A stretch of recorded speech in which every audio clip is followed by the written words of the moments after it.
Good morning class. Previous class में हमने शुरू किया था चैप्टर रिग्रेशन और रिग्रेशन का बेसिक पोर्शन हमने फिनिश कर लिया था और आज हमें करने हैं कुछ उस पर बेस्ड क्वेश्चंस। ओके, तो होप आप सबने फॉर्मूलेज रिवाइज कर लिए होंगे, अच्छे से याद किए होंगे, बिकॉज जब तक फॉर्मूलेज याद नहीं होंगे तो क्वेश्चन अच्छे से सॉल्व नहीं होगा। एंड साथ में जो प्रॉपर्टीज हमने लिखी थी वो प्रॉपर्टीज भी हमें याद होनी चाहिए।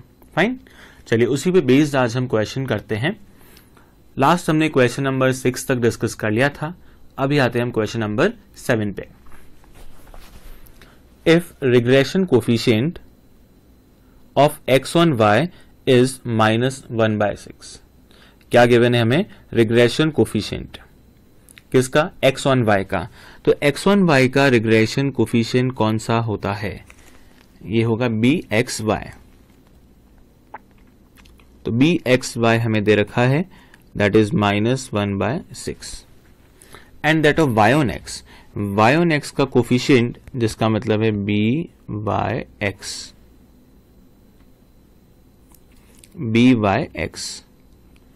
ये हमें दे रखा है कितना? -3/2।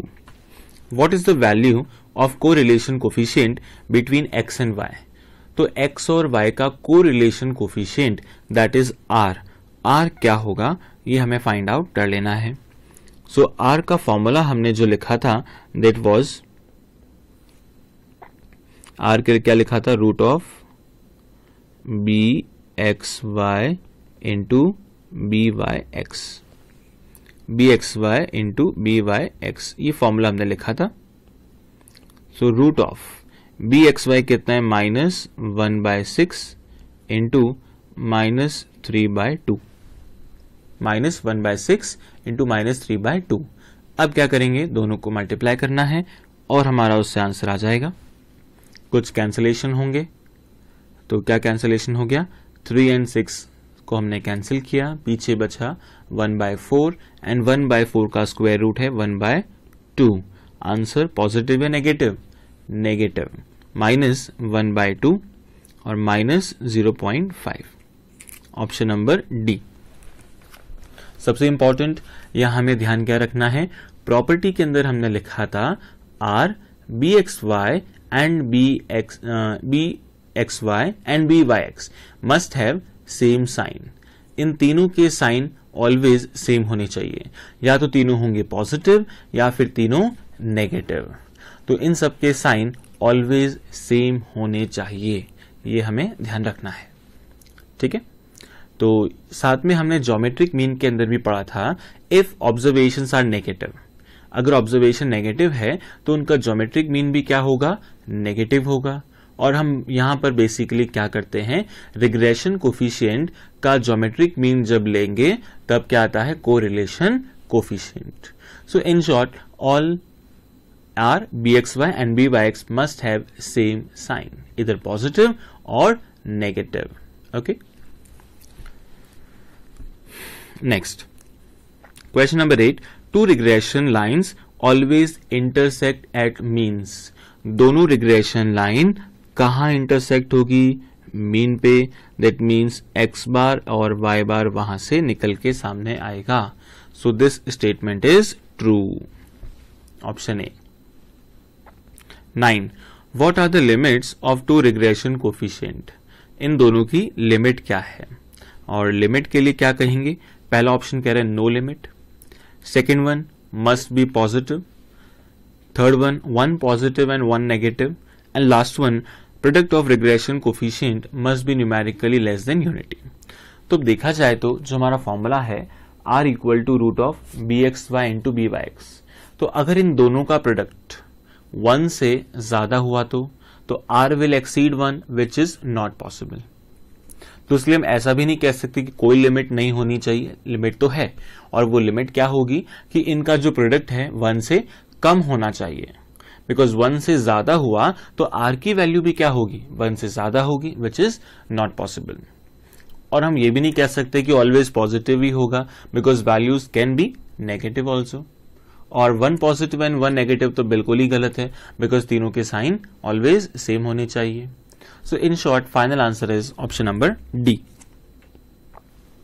Okay, next 10, regression coefficient remain unchange due to, किसका इफेक्ट नहीं होता है, change in origin.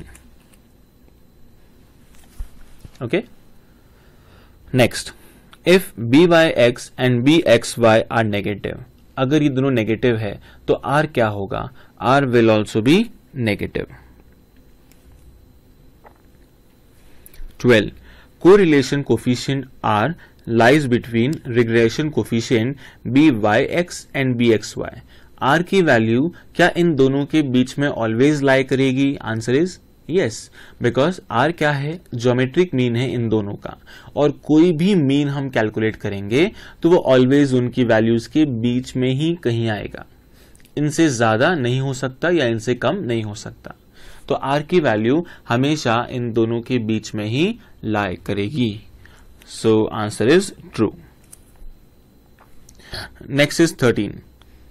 BXY and BYX की वैल्यूज हमें गिवन है एंड फाइंड करना है coefficient of determination. Now determination हमने क्या पढ़ा था, it is square of correlation coefficient, तो सिंपली R स्क्वायर कैलकुलेट करना है और ये कैसे आ जाएगा, BXY into BYX, square root हमने रिमूव कर दिया तो सामने क्या आ गया, R square. So 0.4 into 1.6, so answer will be 0.64। 0.64, this is coefficient of determination. Okay, perfect.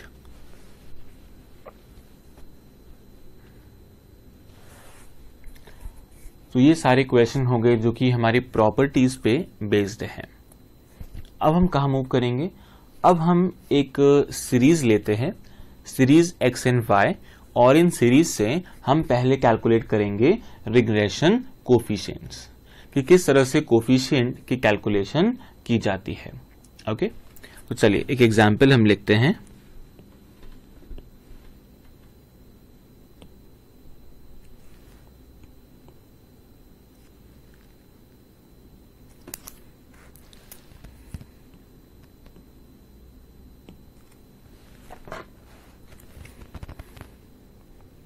X and Y, X and Y हमें गिवन है,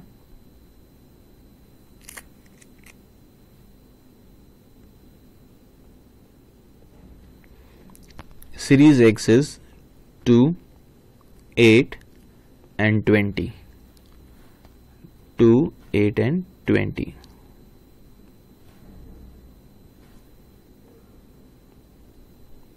Series Y is 30, 10,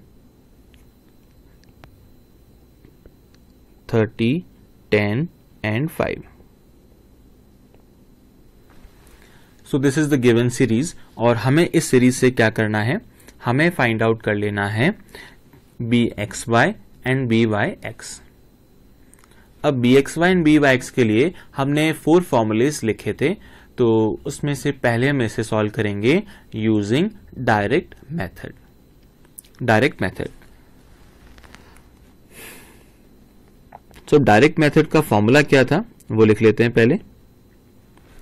direct method BXY is equal to n sigma XY minus sigma X into sigma Y upon n sigma Y square minus sigma Y का whole square. तो this is the formula for BXY। तो BXY के लिए हमें क्या क्या calculate करना है, X का टोटल एंड देन Y का total. So total of X का टोटल कितना लिखेंगे 30 एंड Y का टोटल ये हमें लिखना है 45। X का टोटल 30 एंड Y का 45। अब हमें क्या रिक्वायर्ड है, X square and Y square,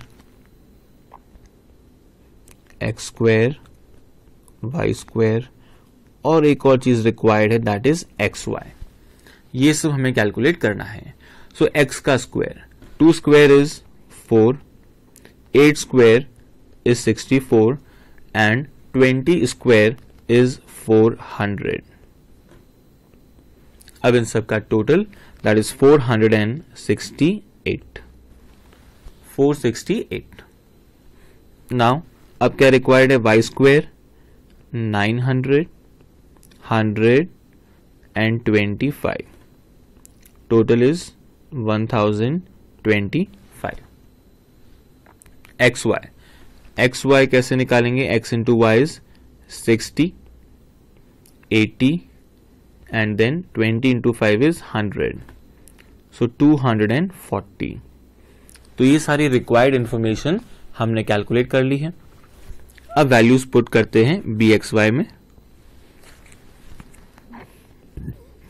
N number of observation are 3 observation है हमारे पास। Sigma X Y 240 minus sigma X कितना है 30 into sigma Y 45 divided by N is 3 into sigma Y square 1025 minus sigma Y 45 का whole square. अब इसको आगे simplify कर लें और फिर देखें क्या वैल्यूज आती हैं। फटाफट से इसे सॉल्व करें।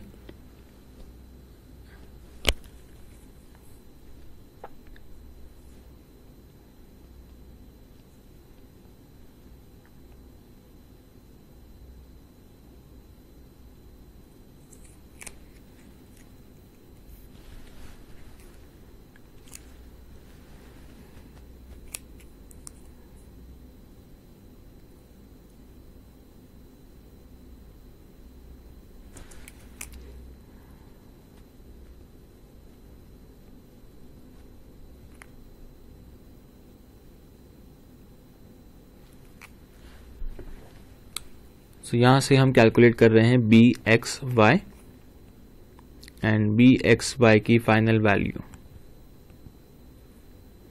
बी एक्स वाई की final value minus 0.6।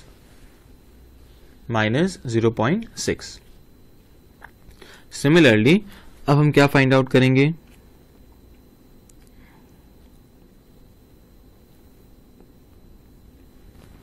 B Y X. So B Y X का formula N sigma X Y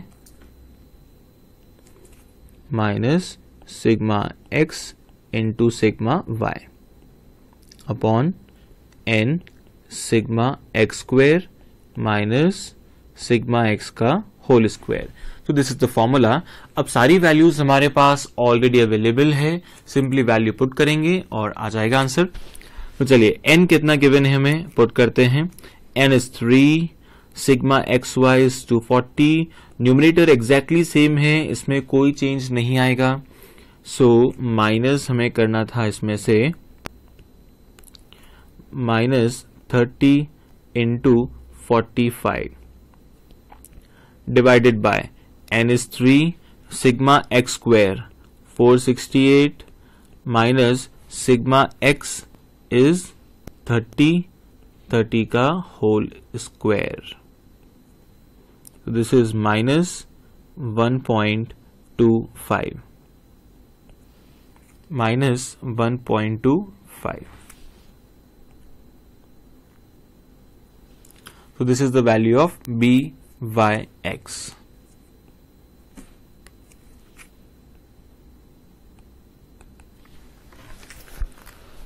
fine.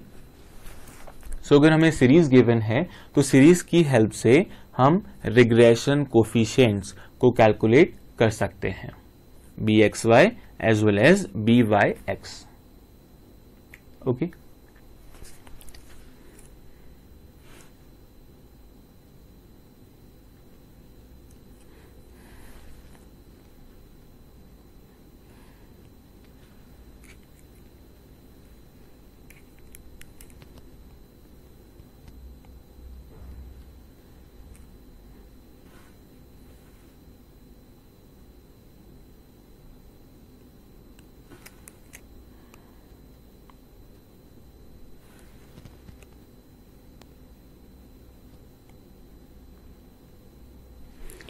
Now regression coefficient calculate करने के बाद में अब हम क्या कैलकुलेट करेंगे, रिग्रेशन इक्वेशंस। अब हमें रिग्रेशन इक्वेशन को कैलकुलेट करना है। अब रिग्रेशन इक्वेशन कौन सी होती है, there are two equations x on y and y on x। तो पहले हम कैलकुलेट करते हैं regression equation x on y।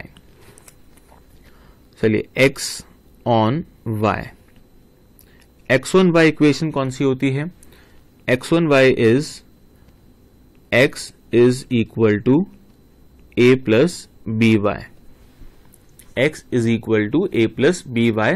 ये इक्वेशन हमें बनानी है और इस इक्वेशन का एक फॉर्मूला जो हमने लिखा था, फॉर्मूला क्या था, x minus x bar is equal to B x Y into Y minus Y bar, Y minus Y bar. Okay, अब इसमें हम क्या करेंगे, वैल्यूज पुट करेंगे। तो हमें पहले रिक्वायर्ड होगा एक्स बार एज वेल एज वाई बार। तो इन दोनों को कैलकुलेट कर लेते हैं। एक्स बार के लिए क्या करना है हमें, 30 divided by 3 that is 10, and Y bar के लिए 45 डिवाइडेड बाय 3 इज 15। सो ये आ गया हमारा mean X bar and Y bar. अब वैल्यू पुट करेंगे, x minus 10 equals to B x Y minus 0.6 into Y minus 15। So x is equal to minus 0.6 Y plus 9 and plus 10 is 19। So finally equation को हम arrange करके लिखते हैं, x equals टू 19 minus 0.6 y, 0.6 y। So this is the final equation. ये है हमारी final equation. Fine. तो इस तरह से हमने ये बनाई है equation x on y।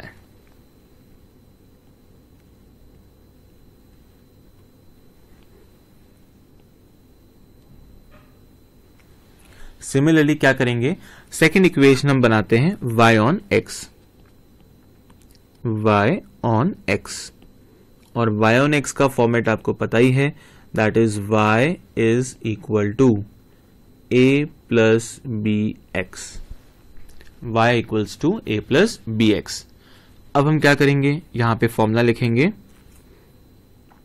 y minus Y bar is equal to B Y X into x minus x bar. This is the formula. अब हमारे पास x बार y बार ये दोनों अवेलेबल हैं, वैल्यू पुट कर दें, y minus 15 equals to minus 1.25 into x minus x bar कितना है 10। So y equals to कितना आएगा, minus 1.25 plus 12.5 and plus 15। This is the equation. And finally हम इसे अरेंज कर लेते हैं। सो y equals to 27.5 minus 1.25x. This is the final equation.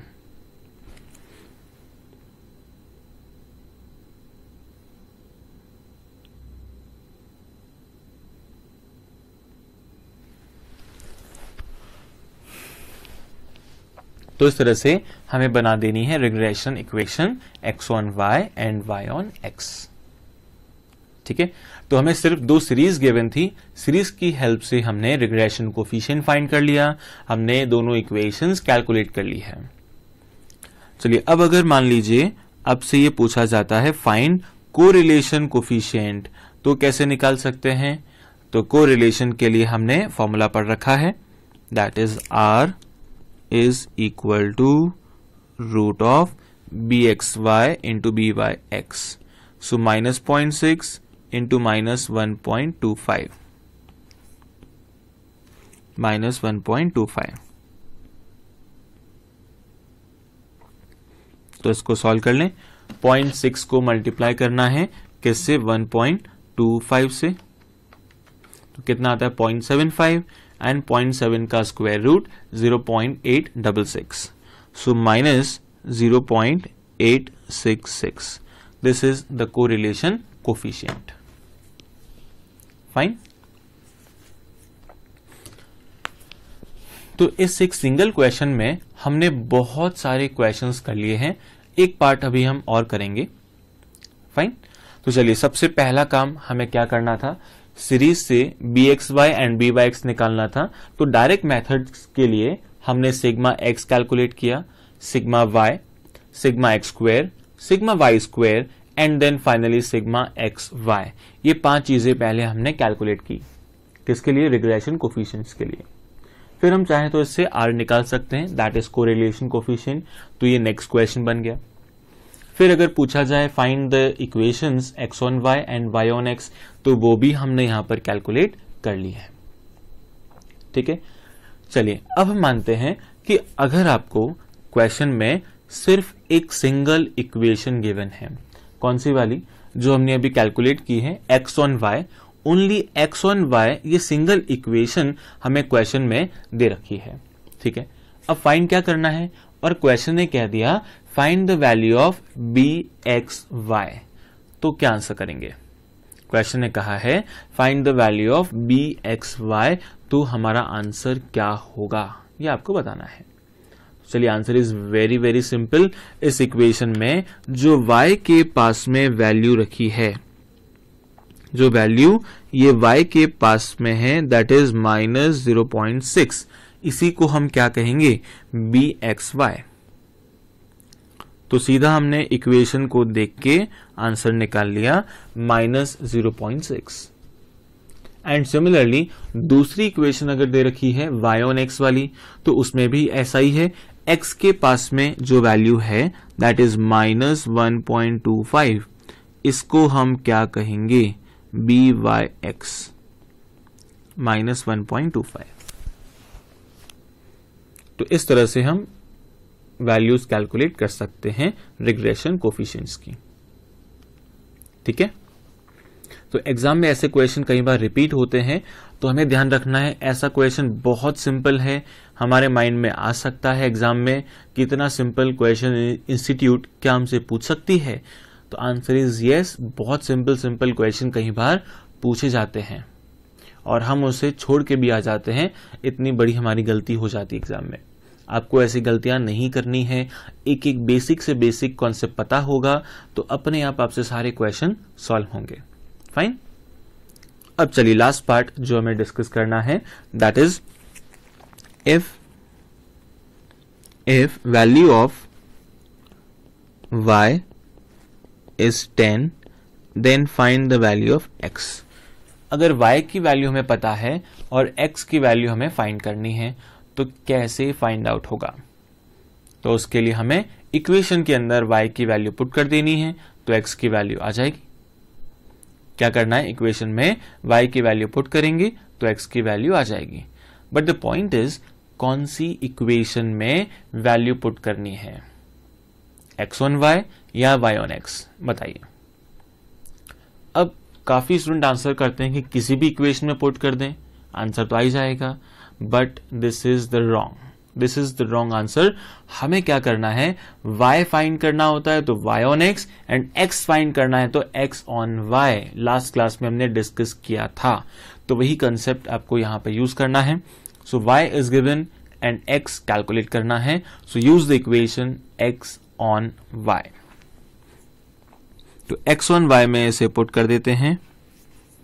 x is equal to 19 minus 0.6 into 10. So x is equal to 13. तो अगर y 10 है, x कितना होगा? 13. Second part, now second part में हमें गिवन है if value of x is 15, find the value of y। अगर x की वैल्यू 15 है, y फाइंड करना है, तो कौन सी इक्वेशन में पुट किया जाएगा? y ऑन x में। तो चलिए y ऑन x में पुट करते हैं। y is equal to 27.5 minus 1.25 into 15। तो 15 को मल्टीप्लाई करते हैं किससे? 1.25 से 18.75, और इसको माइनस करना है फ्रॉम 27.5। तो फाइनल आंसर इज 8.75।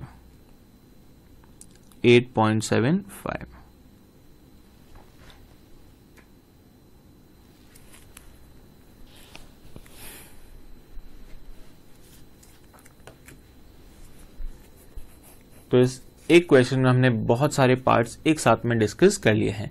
तो एग्जाम में इस तरह का पूरा क्वेश्चन नहीं आएगा, इसमें से कोई भी एक पार्ट आपसे पूछा जा सकता है। फाइन। तो हमने यहां पर यूज किया है कौन सा मेथड? Direct method.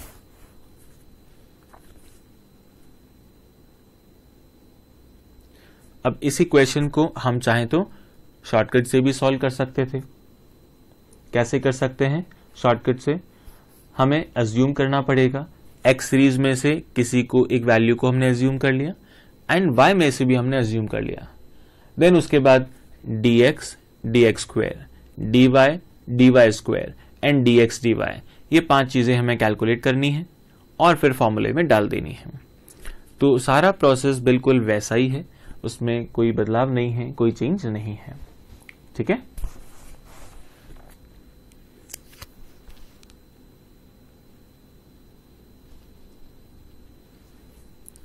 तो इसे आराम से नोट कर लें, फिर हम आते हैं नेक्स्ट क्वेश्चन पे।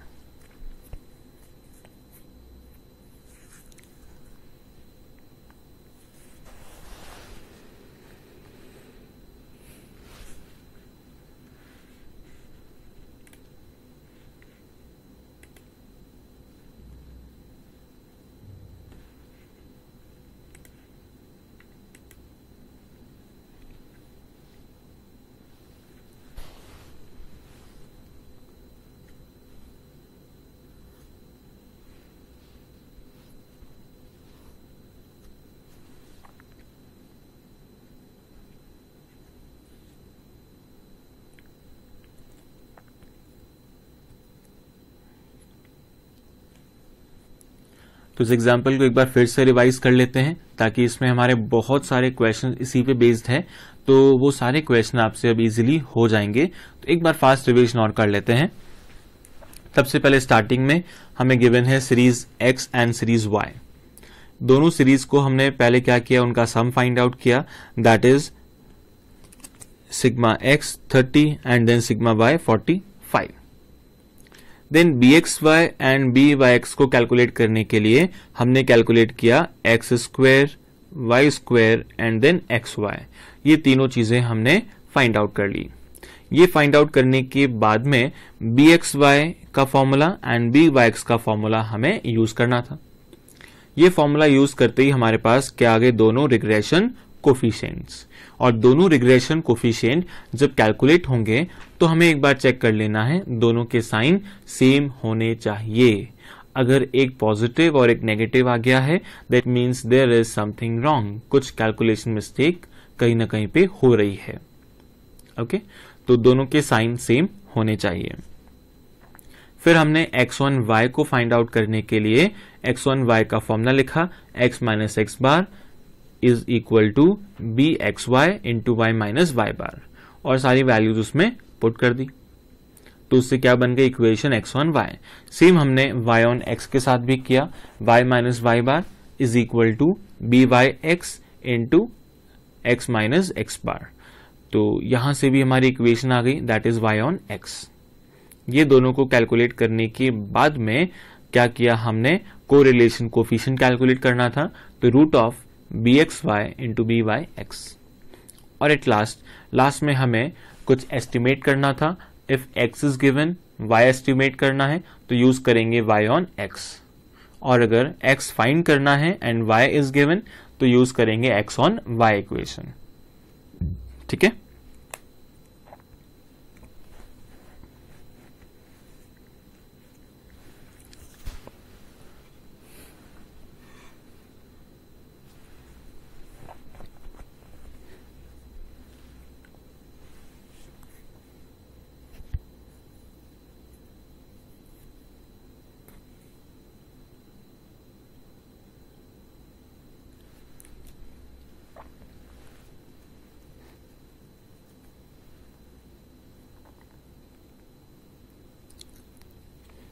चलिए अब आते हैं हम सेट के क्वेश्चंस पे।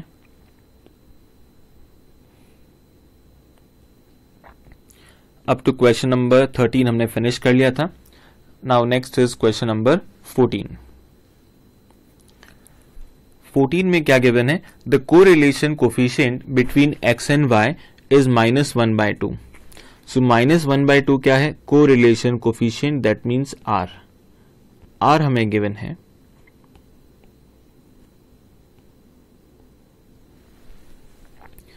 The value of bxy is -1/8. This is bxy. Find क्या करना है? byx. byx की वैल्यू कैलकुलेट करनी है। तो अब सोचे ये तो तीन चीजें एक साथ में आ रही है तो कौन सा फॉर्मूला एप्लीकेबल होगा?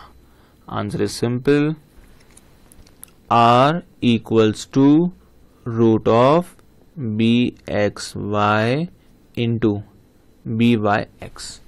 ये फॉर्मूला हमें अप्लाई करना है।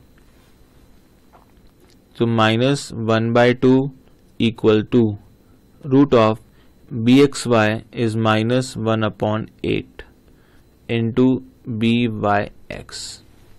अब सॉल्व करने के लिए क्या करते हैं? Squaring both the sides. तो 1/4 इक्वल्स टू -1/8 इंटू byx। अब कुछ कैंसिलेशन हो जाएगा। So final answer byx will be -2। byx आ गया है -2। सो bxy, byx एंड r तीनों के साइन सेम मैच हो रहे हैं और हमारा फाइनल आंसर है ऑप्शन नंबर ए। ओके,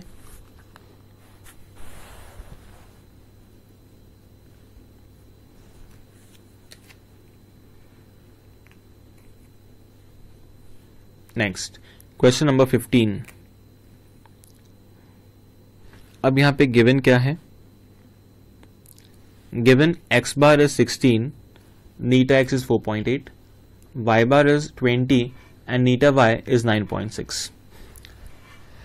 ये 4 वैल्यूज हमें गिवन है।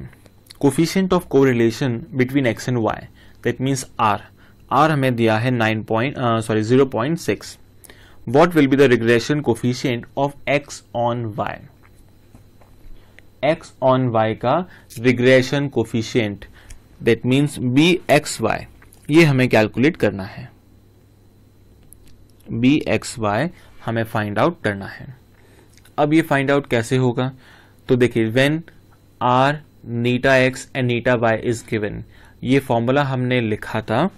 तो bxy equals to r into theta x upon theta y। r कितना है? 0.6, theta x is 4.8, theta y 9.6। Final answer 0.3। 0.3। Fine.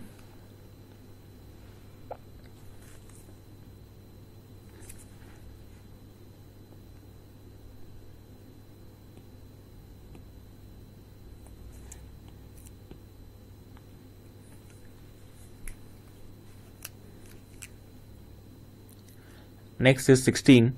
If y is dependent variable, y dependent है and x is independent variable, the standard deviation of x and y are 5 and 8 respectively. तो 5 is neta x and 8 is neta y. Coefficient of correlation between x and y is 0.8. x और y का correlation कितना दिया है? 0.8. Find regression coefficient of y on x. y on x का regression coefficient हमें calculate करना है. तो जिस तरह से अभी हमने क्वेश्चन 15 किया, बिल्कुल वैसे ही आपको सॉल्व करना है question number 16. So this is simply your homework.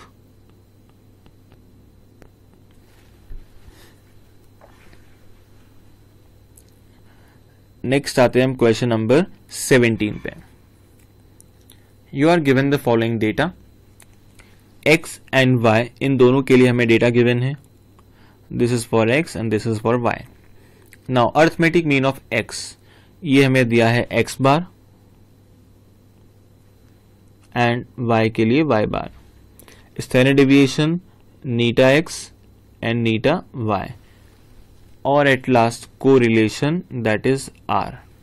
तो ये 5 वैल्यूज हमें दे रखी है. Find the regression coefficient. Regression coefficients हमें कैलकुलेट करने हैं. तो कैसे कैलकुलेट होगा वो देखते हैं. तो when r theta x and theta y is given, ये हमने डिस्कस किया था फर्स्ट फॉर्मूले में. तो सबसे पहले आ जाएगा हमारा correlation regression coefficient. So first part लिखते हैं. bxy equal to r into neta x upon neta y. r is 0.5 into neta x is 10 and neta y is 8. 0.5 into 10 upon 8. So bxy, इससे कितना आ जाएगा? देखें, 0.5 into 10 divided by 8, 0.625. Similarly, byx equal to r into neta y upon neta x. r is 0.5 into neta y, 8 upon neta x is 10. So finally कितना आएगा? 0.4. byx is 0.4.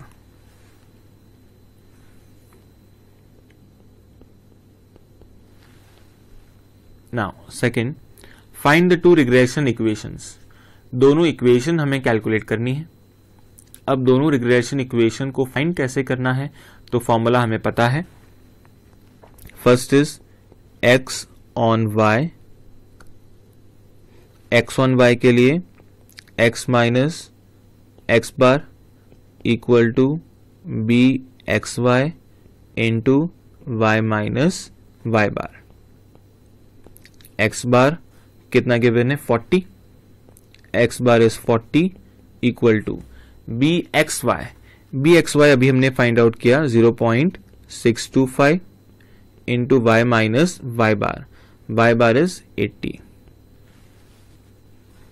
So x equal to 0.625y, then 80 को multiply करना है किससे? 0.625 से, and उसमें adjust हो जाएगा 40. सो फाइनली कितना आएगा? -10. x equals to 0.625y minus 10. So this is equation x on y.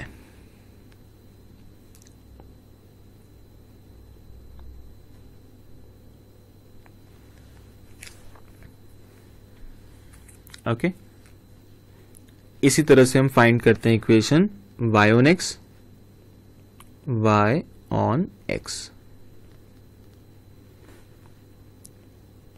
y minus y bar equal to b by x into x minus x bar. So y minus y bar की value कितनी है 80 equals to b y x is 0.4 into x minus x bar is 40. So y equals to 0.4x minus 16 and plus 80 is 64. So plus 64. This is equation y on x.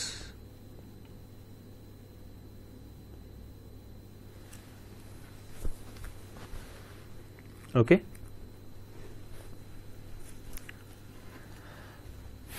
First part complete, second part is also complete. अब third part. Third part में क्या given है? Estimate the value of y when x is given. y estimate करना है जब x कितना है 10. चलिए, तो y find करना है तो equation y on x में put करेंगे. So y equals to 0.4 into 10 plus 64. Plus 64. So final answer is 4 plus 64 is 68. y की वैल्यू आ गई है 68.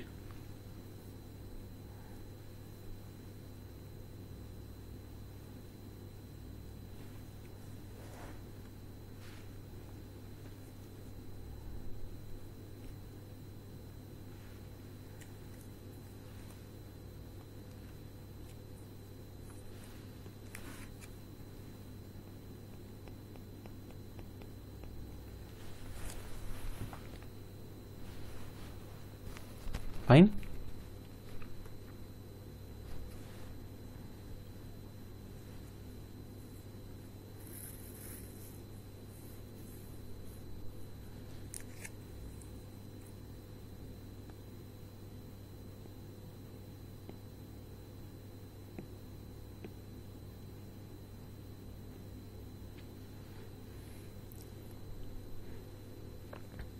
Next is question number 18. Question number 18 में सारी वैल्यूज इस बार निकाल करके दी है एंड फाइंड करना है रिग्रेशन कोफिशिएंट. कौन सा रिग्रेशन? दोनों bxy एंड byx दोनों हमें कैलकुलेट करना है. It is simply your homework, आसानी से आप कर सकते हैं. Next is question number 19. 19 में अब देखें क्या गिवन है. The following data is given based on 450 students for marks in statistics and economics at a certain examination. So number of students are 450. So this is n. ये हमें दिया गया है n. Mean marks in statistics, average statistics को हमने मान लिया है x. So this is x bar. X bar is 40. Mean marks in economics, this is y bar. Standard deviation of marks in statistics, neta x. Neta x is 12. And variance of marks in economics, that is neta y square. Neta y square is 256. तो neta y कितना हो जाएगा? Root of 256, that is 16. This is neta y. Sum of product of deviation of marks from their respective mean is 42075. तो sum of that is sigma, product multiply करना है किसका? deviations का, that is from their mean. ये हो गया sigma dx dy. dx dy. ये सारी इंफॉर्मेशन हमें गिवन है. The average marks in economics of candidate who obtain 50 marks in statistics is. ये लाइन सबसे इंपॉर्टेंट है जो हमें बताना चाह रही है कि what we have to calculate, हमें आखिरकार फाइंड करना क्या है. ये सिर्फ और सिर्फ लास्ट लाइन हमें बता रही है. तो इस लास्ट लाइन को 2 बार अच्छे से पढ़ के अब एक बार सोच लें कि हमें करना क्या है, क्या फाइंड आउट हम करेंगे. फटाफट से एक बार चेक करके बताओ क्या फाइंड होगा. 50 हमें क्या गिवन है? The average marks in economics of candidate who obtained 50 marks in statistics. तो 50 मार्क्स कहां ऑब्टेन हुए? स्टैटिस्टिक्स में ऑब्टेन हुए। तो स्टैट्स को हमने क्या माना है? x, और x की वैल्यू दी है कितनी? x की वैल्यू दी है 50। फाइंड क्या करना है? Average marks in economics, that is value of y हमें कैलकुलेट करना है। y की वैल्यू हमें फाइंड आउट करनी है। तो क्वेश्चन की स्टार्टिंग कहां से होगी? यही पॉइंट से होगी, इसी पॉइंट से होगी कि अगर हमें y कैलकुलेट करना है तो कौन सी इक्वेशन काम में आएगी? y on x। ये आपके माइंड में क्लिक होना चाहिए। ये क्लिक नहीं हुआ तो फिर आप आगे बढ़ नहीं पाएंगे। सो y फाइंड करना है तो यूज करेंगे y on x। y on x का formula y minus y bar equals to B Y X into x minus x bar. अब क्या करेंगे? वैल्यूज पुट करते हैं। y हमें नहीं पता, y bar is 48 equal to B Y X. क्या B Y X given equation में? No, B x Y given तो नहीं है, तो हमें पहले फाइंड करना पड़ेगा। Into X minus x bar, X की वैल्यू तो हमें पता है 50, X bar is also given that is 40। अब क्या नहीं पता है? वो है B Y X. B Y X हमें पहले कैलकुलेट करना पड़ेगा। चलिए बी वाई एक्स हम कैलकुलेट करेंगे। तो बी वाई एक्स के लिए फॉर्मूला आर क्या हमें गिवन इक्वेशन में? देखें क्या आर आपको दे रखा है? क्या हम आर वाला फॉर्मूला यूज कर सकते हैं? आर इंटू नीटा वाई अपॉन नीटा एक्स। इस फॉर्मूले के लिए नीटा वाई हमारे पास अवेलेबल है कितना? नीटा वाई इज 16 एंड नीटा X is 12। But R is not available. अब जब आर अवेलेबल नहीं है तो हमें पहले आर को कैलकुलेट करना पड़ेगा, और आर कैलकुलेट करने के लिए फॉर्मूला कौन सा यूज लेंगे? तो आपको गिवन है sigma D X D Y upon N into नीटा एक्स इंटू नीटा वाई। ये फॉर्मूला हम यूज कर सकते हैं। तो sigma D X D Y कितना है? 42075 अपॉन एन इज 450 इंटू नीटा एक्स कितना है? 12, नीटा वाई इज 16। अब इससे क्या आ जाएगा? Value of r. चलिए सॉल्व करें। 42075 डिवाइडेड बाय, इन तीनों से डिवाइड कर लेते हैं। सो 0.486, राउंड ऑफ किया तो 0.49। This is the value of r. Correlation 0.49 हमने यहां पे पुट किया into 16 divided by 12, that is 0.65। So B Y x की वैल्यू 0.65, और अभी आपको आगे पुट कर देना है 0.65 into 50 minus 40। So finally y equals to कितना आएगा? 6.5 plus 48, that is 54.5। This is the value of y। ये है y की वैल्यू। तो इस तरीके से हमें ये पूरा क्वेश्चन सॉल्व करना है। तो ये क्वेश्चन लेंदी जरूर था, बट एग्जाम में आ चुका है। तो एग्जाम में आप ऐसा मानकर चलें 100 में से 2 से 3 क्वेश्चन इस तरह के लेंदी हो सकते हैं। कभी कभार 5 तक हो सकते हैं, बट नॉर्मली 2 या 3 क्वेश्चन ऐसे लेंदी हो सकते हैं। तो आपको ऐसे क्वेश्चन को ऑलवेज लास्ट में अटेंड करना है। ओके, तो इस क्वेश्चन में आपको पहले क्या करना था, ये जज करना है कि हम स्टार्टिंग कहां से करेंगे। स्टार्टिंग हमें मिल गई y ऑन x इक्वेशन से, फिर जो उसमें मिसिंग था वो हमने कैलकुलेट करने की कोशिश की, उसमें फिर से कुछ मिसिंग था तो उसको भी हमने कैलकुलेट करने की कोशिश की, और इस तरह से करते करते हमारा क्वेश्चन सॉल्व हो गया। ठीक है, तो स्टैटिस्टिक्स में सबसे इंपॉर्टेंट गिवन इंफॉर्मेशन क्या है और उस गिवन इंफॉर्मेशन में कौन सा फॉर्मूला अप्लाई हो सकता है ये पता लगाना। This is most important thing which we have to consider.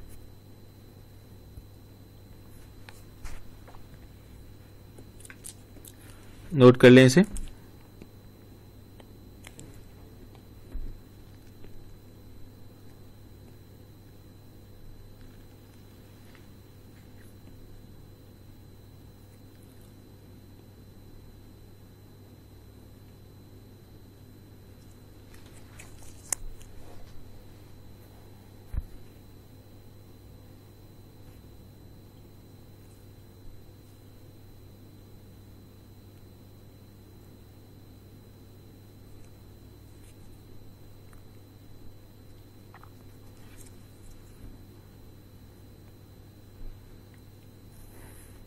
Noted. सो इन सारे क्वेश्चंस को क्या करना है आपको, आज सारे क्वेश्चन को वापस घर जाके प्रैक्टिस करेंगे और विदाउट सीइंग द सॉल्यूशन। आपको सॉल्यूशन नहीं देखना है, सिर्फ क्वेश्चन को देख के अपने आप वापस सॉल्व करने की कोशिश करें। तो उससे क्या होगा, कहीं भी आपको प्रॉब्लम होगी तो हाथों हाथ सॉर्ट आउट हो जाएगी, आप उसको वापस चेक कर सकते हैं आपके आंसर से। लेकिन आज अगर आपने घर पे नहीं किया तो क्या होगा, एक दो दिन बाद आप इसे पूरा भूल जाएंगे, वॉश आउट हो जाएगा। इसलिए बेटर ये है जैसे हमने क्लास में किया वैसे ही आपको घर जाके इसे रिवाइज कर लेना है। ठीक है, तो इस पैटर्न के क्वेश्चन आप कुछ मॉड्यूल में से भी आज ट्राई कर सकते हैं ताकि आपकी उनकी भी प्रैक्टिस हो जाएगी। और आईसीआई के मॉड्यूल में कुछ इलस्ट्रेशंस अगर आप देखेंगे तो वो काफी ज्यादा लेंदी है और वो हमारे सिलेबस में अभी नहीं है। Like discrete and continuous series वो पहले हमारे सिलेबस में थे जब सब्जेक्टिव पैटर्न था, 5 मार्क्स से क्वेश्चन वहां पर आते थे, बट अभी वो पार्ट हमारे सिलेबस में नहीं है, ओनली शॉर्ट क्वेश्चंस आते हैं। तो ये आपको ध्यान रखना है, उन एक्स्ट्रा क्वेश्चंस के लिए आपको टाइम वेस्ट नहीं करना है, सिर्फ वो पैटर्न के क्वेश्चन करने हैं जो हमने अभी क्लास में डिस्कस किए हैं। तो इस पैटर्न के कुछ क्वेश्चन आपको वहां पर मिलेंगे, उसकी आप आज अच्छे से प्रैक्टिस करें। लाइक सीरीज गिवन है तो सीरीज से आपको इक्वेशंस बनानी है, मिसिंग फिगर्स कैलकुलेट करने हैं, तो इस पैटर्न के बहुत सारे क्वेश्चंस आपको मिलेंगे। ठीक है, तो ये आज आप प्रैक्टिस करें और नेक्स्ट पार्ट हम करेंगे कल।